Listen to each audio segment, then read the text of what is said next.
आमचा प्रयत्न आहे की जो गरीब किंवा मध्यमवर्गीय आहे याला सौर आणि अक्षय ऊर्जेचा वापर करून त्याच्या वीज बिलामध्ये 30% सूट हे आम्ही त्याला देण्याचा प्रयत्न करणार आहोत।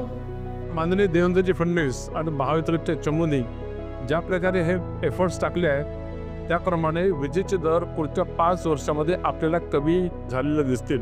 0 ते 100 युनिट ज्याचे कन्झम्पशन आहे अशा ग्राहकांचे विजेचे दर येत्या 1 एप्रिलपासून 23% कमी होणार आणि 100 ते 300 या युनिटचे जे ग्राहक आहेत त्यांचे विजेचे दर साधारणतः 12% कमी होतील। मला असं वाटतं की या सगळ्या प्रक्रियेमध्ये ज्या प्रकारे आपले ऊर्जा मंत्री मुख्यमंत्री देवेंद्रजी फडणवीस यांनी दिशा दिली, आमूलाग्र बदल आणला, त्या माध्यमातून विजेचे दर कमी व्हायला सुरुवात होईल ही फार मोठी उपलब्धी आहे।